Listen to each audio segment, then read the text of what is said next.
अगर आंख से देखोगे तो आंख निकाल लेंगे, उंगली दिखाओगे तो उंगली काट देंगे, जुबान संभाल करके नहीं बोलोगे तो जुबान काट देंगे तेजस्वी तुम्हारा।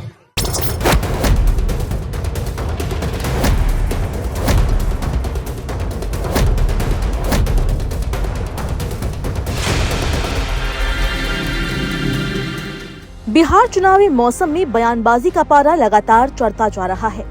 किशनगंज जिले के बहादुरगंज विधानसभा क्षेत्र के लोचा हाट में सोमवार को आयोजित एआईएमआईएम सुप्रीमो असदुद्दीन ओवैसी की सभा में कुछ ऐसा कहा गया जिसने पूरे राजनीतिक माहौल को गर्म कर दिया। सभा के दौरान एआईएमआईएम प्रत्याशी तौसीफ आलम ने महागठबंधन के मुख्यमंत्री उम्मीदवार और आरजेडी नेता तेजस्वी यादव पर बेहद तीखा हमला बोला। उन्होंने न केवल उन्हें चारा चोर का बेटा कहा बल्कि ऐसी धमकियां दी जिनसे राजनीतिक गलियारों में हलचल मच गई है। तौसीफ ने कहा, अगर तेजस्वी यादव हमारे नेता असदुद्दीन ओवैसी को उंगली दिखाएंगे तो उसकी उंगली काट दूंगा, अगर आंख दिखाएगा तो आंख निकाल दूंगा, जुबान संभाल कर नहीं बोलेंगे तो जुबान काट लेंगे। ये बयान सुनते ही मंच और सोशल मीडिया दोनों पर हलचल मच गई। एक तरफ ओवैसी की मौजूदगी में दिया गया ये बयान चर्चा का विषय बना, वहीं दूसरी ओर विपक्षी दलों ने इसे लोकतंत्र के खिलाफ बताया। दरअसल विवाद की जड़ पिछले दिनों आयोजित आरजेडी की एक सभा से जुड़ी है। इस दौरान तेजस्वी यादव ने ओवैसी को चरमपंथी कहकर निशाना साधा था। इसी टिप्पणी का जवाब देने के लिए बहादुरगंज से एआईएमआईएम प्रत्याशी तौसीफ आलम ने ये प्रतिक्रिया दी। उन्होंने ओवैसी का बचाव करते हुए कहा कि जो व्यक्ति 20-30 करोड़ मुसलमानों की आवाज उठा रहा है उसे चरमपंथी कहना सरासर गलत है। ओवैसी न सिर्फ हैदराबाद के या बिहार के मुसलमानों के नेता हैं, बल्कि पूरे देश के अल्पसंख्यकों की आवाज है।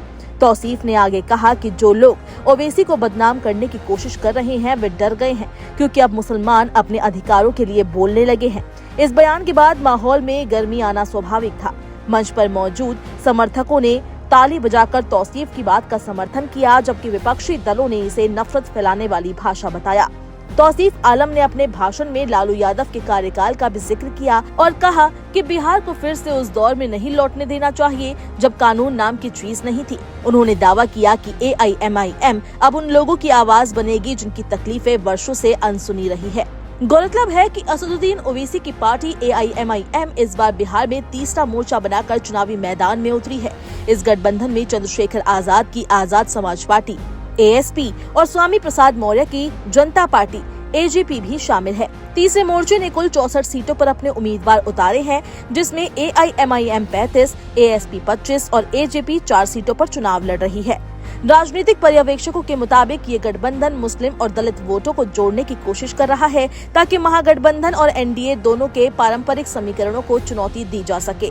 हालांकि तौसीफ आलम के इस विवादित बयान ने तीसरे मोर्चे की छवि को झटका दिया है। अब देखना ये होगा कि इस विवाद का असर किस हद तक बहादुरगंज और आसपास के इलाकों के वोटरों पर पड़ता है। क्या ये बयान तौसीफ आलम को राजनीतिक फायदा देगा या फिर उन्हें नुकसान पहुँचाएगा, ये आने वाला समय ही बताएगा। फिलहाल इतना तय है कि बिहार का चुनावी माहौल पहले से ज्यादा उग्र होता जा रहा है।